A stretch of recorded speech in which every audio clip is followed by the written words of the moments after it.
Shalom pendengar setia channel YouTube Firman Menyapa HKBP Petojo.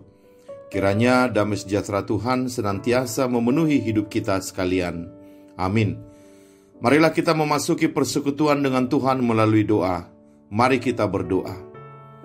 Bapa Sorgawi, ketika kami hendak menjalani hari ini, penuhilah kami dengan firman-Mu. Sebab firman-Mu adalah pelita bagi kaki kami dan terang bagi jalan kami. Kuasailah hati dan pikiran kami ya Tuhan, agar firman-Mu dapat masuk dan diam di dalam hati kami. Dalam nama Tuhan Yesus Kristus kami berdoa. Amin. Firman Tuhan bagi kita hari ini tertulis dalam surat Efesus pasal yang pertama, ayat yang ke-11. Demikian dikatakan, Aku katakan di dalam Kristus, karena di dalam Dialah kami mendapat bagian yang dijanjikan. Kami yang dari semula ditentukan untuk menerima bagian itu sesuai dengan maksud Allah yang di dalam segala sesuatu bekerja menurut keputusan kehendak-Nya.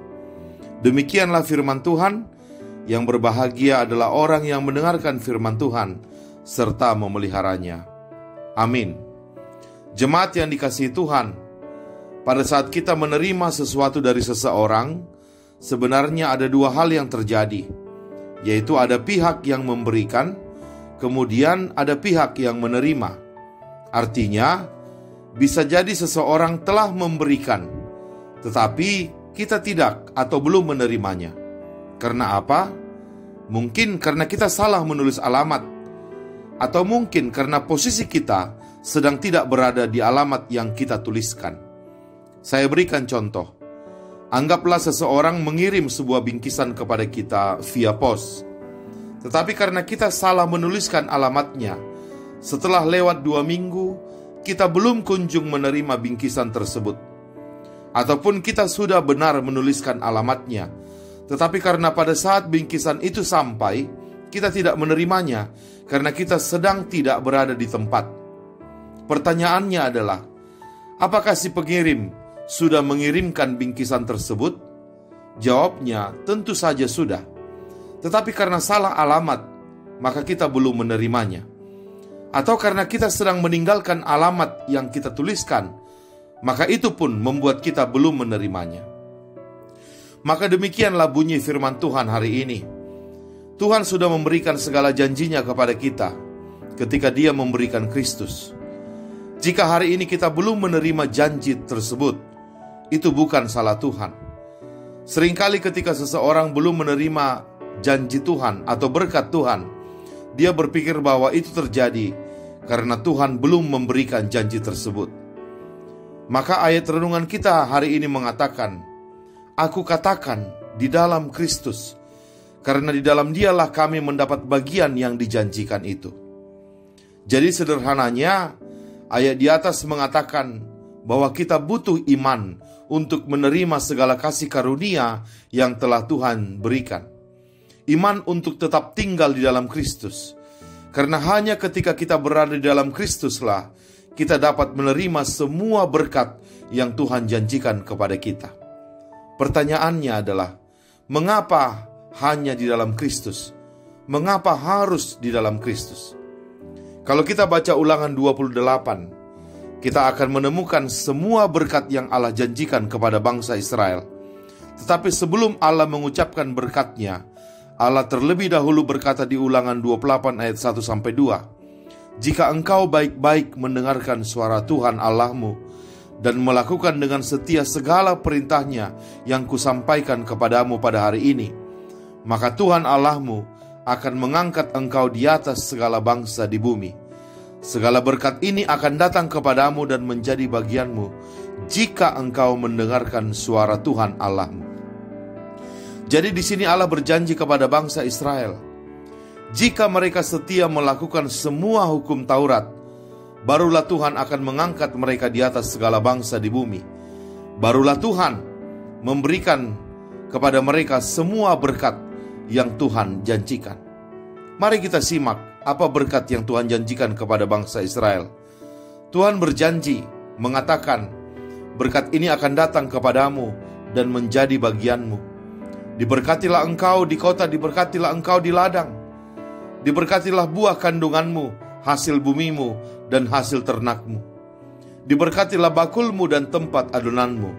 Diberkatilah engkau pada waktu masuk, diberkatilah engkau pada waktu keluar. Tuhan akan membiarkan musuhmu terpukul kalah olehmu. Bersatu jalan mereka menyerang engkau, bertujuh jalan mereka lari daripadamu. Tuhan akan memerintahkan berkat ke dalam lumbungmu dan ke dalam usahamu.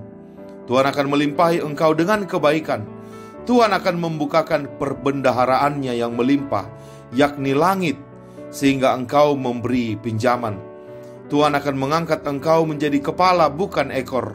Engkau akan tetap naik dan bukan turun. Itulah janji Tuhan yang luar biasa kepada bangsa Israel. Namun terhadap semuanya itu ada syaratnya, yaitu hanya jika bangsa Israel setia mendengarkan dan melakukan seluruh titah hukum Taurat terlebih dahulu. Pertanyaannya, apakah bangsa Israel sanggup mencapai posisi itu?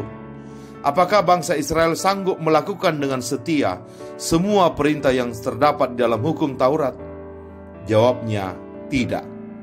Itu sebabnya Alkitab mengatakan bahwa Allah menemukan kesalahan. Allah menemukan ada cacat di dalam perjanjian lama. Di Ibrani 8 ayat 7 dikatakan, sebab sekiranya perjanjian yang pertama itu tidak bercacat, tidak akan dicari lagi tempat untuk yang kedua. Jadi di sini Allah membuat perjanjian yang baru, di mana perjanjiannya tidak lagi bergantung kepada kebaikan manusia, tetapi perjanjiannya bergantung kepada kebaikan Allah. Tidak lagi bergantung kepada kesetiaan manusia, tetapi bergantung kepada kesetiaan Allah. Maka demikianlah, kita tidak lagi menerima berkat Tuhan hanya ketika kita sudah melakukan dengan sempurna seluruh isi hukum Taurat, melainkan hanya dengan tinggal di dalam Kristus, kita akan menerima semua berkat yang Tuhan janjikan kepada kita, seperti yang sudah Dia janjikan tadi kepada bangsa Israel. Kalau begitu, apa artinya tinggal di dalam Kristus? Tinggal di dalam Kristus artinya percaya kepada Kristus. Tetapi tidak sekedar percaya, melainkan dibaptis di dalam Kristus, dicelupkan di dalam Kristus. Kalau kita bayangkan ketika tempe dicelupkan ke dalam adonan tepung, apakah tempe itu masih ada di situ? Jawabnya ya, tempe itu masih ada di situ. Namun yang kelihatan bukan tempe itu lagi, melainkan sudah adonan tepungnya. Bahkan ketika tempe itu sudah diangkat pun dari dalam adonan, yang kelihatan bukan tempe itu lagi, melainkan adonannya. Demikian juga dengan pisang. Ketika pisang dimasukkan ke dalam adonan dan kemudian pisang itu diangkat, pisang itu masih ada di situ, tapi dia sudah tidak kelihatan. Yang kelihatan adalah adonannya yang membungkus pisang itu. Maka demikian jugalah pada saat kita dibaptis. Pada saat kita dicelupkan ke dalam Kristus, kita dimasukkan ke dalam Kristus. Maka pada saat itu juga yang menonjol bukan lagi kita, melainkan Kristus yang sudah membungkus kita. Apakah kita masih ada? Jawabnya ya, kita dan semua kedirian kita masih ada. Tapi itu semua sudah dibalut oleh Kristus. Karakter Kristuslah yang menonjol dalam kehidupan kita, bukan karakter kita lagi. Maka itulah yang dimaksud di dalam Kristus. Percaya kepada Kristus dan tetap meneladani karakter Kristus. Dalam keimanan yang berbuat itulah kita akan bisa menerima segala berkat Tuhan dalam hidup kita. Tapi ingat ya, jangan salah paham. Kita di dalam Kristus bukan supaya Tuhan memberikan berkat-Nya. Karena Tuhan sudah memberikan berkat-Nya. Kita tinggal di dalam Kristus tujuannya adalah supaya kita bisa menerima berkat yang sudah Tuhan berikan itu. Karena berkat itu dialamatkan kepada kita melalui Kristus.